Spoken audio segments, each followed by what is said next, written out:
ভাবছেন সকাল সকাল স্নান হয়ে গেছে। না, সকাল আর নেই, এখন মোটামুটি 10:30 বাজে। মন্দিরে পুজো হয়ে গেছে, বৃষ্টি মুষলধারে বৃষ্টি পড়ছিল, তখন পুজো হয়েছে। ঠিক 9:10-15 পুরোহিত এসেছিল, তো তখন পুজো হয়ে গেছে। আমার তার আগেই স্নানও হয়ে গেছে, কিন্তু চুল শুকোয়নি, চুল একদম ভেজা। তারপরে এসে ঘরে পুজো দিলাম, আর ক্যামেরার সামনে এলেই যেন কথাবার্তা সব ভুলে যায়, তার জন্য কিছু কথা উল্টোপাল্টা হয়ে গেছিলো, লাস্টে কথা দিতে হলো। তো মিউট করে কথা দেওয়া হলো। তো চুল আমার এখনও শুকায়নি, বৃষ্টি পড়ছে, সকাল থেকে বৃষ্টি, অঝরে বৃষ্টি। তো বৃষ্টির মধ্যে এবারে রান্নাবাড়ি তো কিছু সেরকম হয়নি, এইমাত্র পুজো হলো, ঘরে পুজো হলো, মন্দিরে পুজো হলো, তারপরে ঘরে এলাম, এসে ব্রেকফাস্ট কিছু করা হলো। এখন বাজে 11:15, এখনও বৃষ্টি থামেনি, প্রচুর বৃষ্টি হচ্ছে। বৃষ্টির মধ্যে ভাবছিলাম যে কিছু গাছপালা লাগাবো, তো আর হয়ে উঠলো না। স্নান করে নিয়েছি, আর গাছ লাগানো হলো না। তো ব্যাক ক্যামেরায় দেখাচ্ছি কত বৃষ্টি।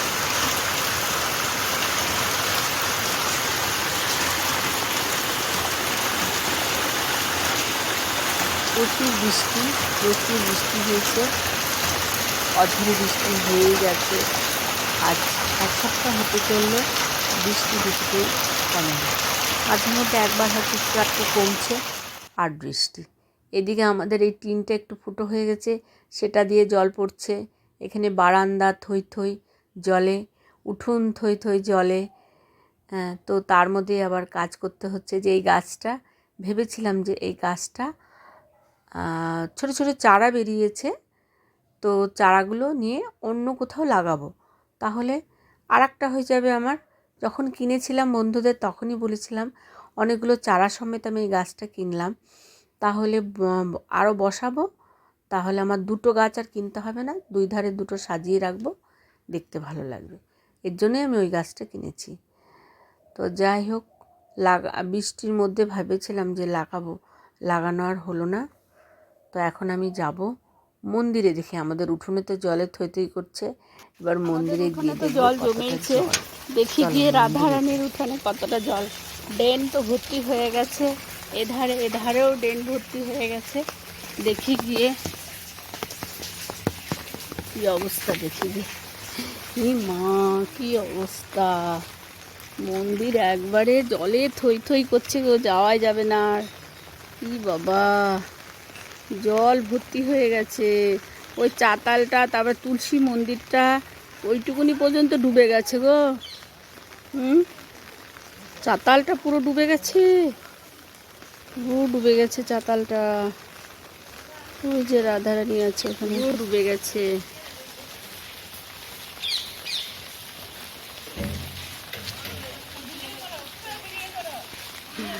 আরে ছাতা নিয়ে বেরিয়েছি, জল, হ্যাঁ কত জল, হ্যাঁ চম্বক। ড্রেন এত ভর্তি হয়ে গেছে যে যা দিচ্ছি সব ড্রেন দিয়ে ভেসে চলে যাচ্ছে। এই যে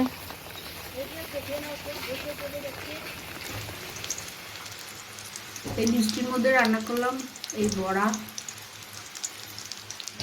আর এখানে রান্না করেছি মুগের ডাল। এই বৃষ্টির ওয়েদারে সেরকম কিছু রান্না করতে পারিনি, এই বড়া করলাম। বড়া, এটা হচ্ছে মাছের ডিমের বড়া, আর এখানে ডাল করেছি। আজকে এই দিয়েই ভাতও করেছি, তো আজকে এই দিয়েই খাওয়া দাওয়া হবে। তারপর আবার বিকেলে দেখা হচ্ছে। গাছটা লাগানো হয়নি, গাছ লাগাবো সেটা। কাল থেকে আর কিচ্ছু শ্যুট করতে পারিনি, আজকে আবার বৃষ্টি, মানে ভোর থেকে বৃষ্টি শুরু হয়েছে। হ্যাঁ, তো আজ আবারও বৃষ্টি। তো গাছটা ভেবেছিলাম লাগাবো আগের দিনে, ওই গাছটা লাগাতে পারিনি। কী করে লাগাবো, অনেক বড় তো বৃষ্টি হয়ে যাচ্ছে। দেখো কেমন বৃষ্টি, আর এই বৃষ্টি বাদলে আমি কি রান্না চাপিয়েছি দেখাচ্ছি একবার। ওখানে মনে হচ্ছে একটা আম পড়ে আছে গো, ওই দেখো একটা আম পড়ে আছে, দেখি গিয়ে আমটা কি। গোবিন্দভোগ চালের ঝরা খিচুড়ি করবো, এই জন্য বসিয়েছি, এখনো পর্যন্ত হয়নি। এই 5 ফোড়ন দিয়েছি, আর একটু আদা ফোড়ন দিয়েছি, তেজপাতা আর শুকনো লঙ্কা দিয়ে পরে এই চালটা, গোবিন্দভোগ চাল, এটা ভাজবো। ভেজে তারপর মুগের ডাল এদিকে ভেজে রেখে দিয়েছি। মুগের ডালটা এই যে এতে কিছুক্ষণ পরে দেব।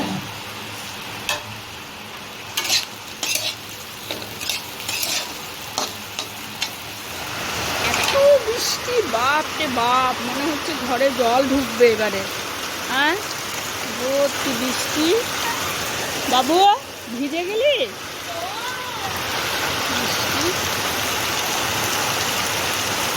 কতগুলো মুগের ডাল দিয়েছি আর কতগুলো মটর ডাল দেবো। মুগের ডালটা দিয়ে দিলাম আর এই মটর ডালটা ধুয়ে নিলাম আর মুগের ডালটা একটু ভেজে নিয়েছি। আর এটা একটু কাচিয়ে দিয়ে দিই, দিয়ে কাচিয়ে দেব। গরম জল করেই রেখেছি, গরম জল এই হাঁড়িতে গরম জল বসিয়ে রেখেছি। খিচুড়িটা এত সুন্দর গন্ধ বেরিয়েছে না। আর একটু ছোট ছোট করে কুমড়োগুলো টুকরো করে দিয়ে দিলাম। আলাদা আর তরকারি বানাইনি। প্রচুর বৃষ্টি, এইভাবেই আস্তে আস্তে সেদ্ধ হয়ে যাবে।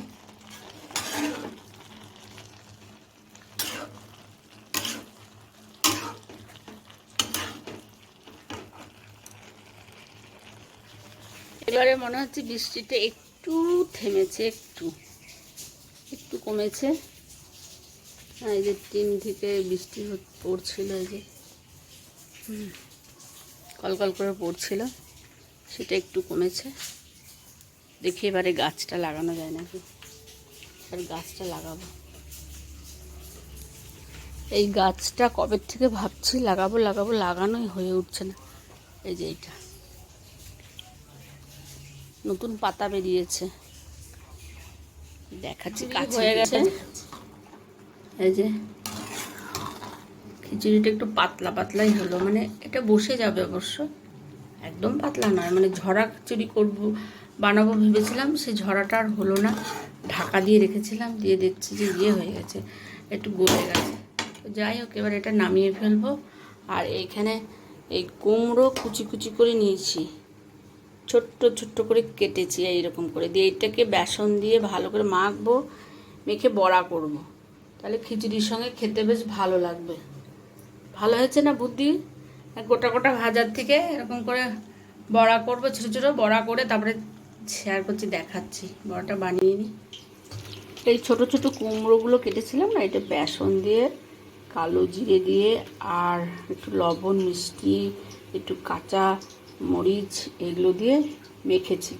মেখে এরকম ছোটো ছোটো করে, এরকম ছোটো ছোটো করে দেবো। এরকম করে ভেজে নেবো সবগুলো।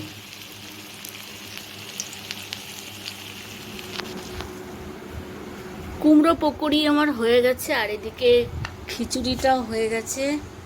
এবার আমরা সবাই খেতে বসবো। খিচুড়িটা সবাইকে দিয়ে দিই, তার উপরে একটু করে ঘি ছড়িয়ে দেবো। ব্যাস, গরম খিচুড়ি একবার।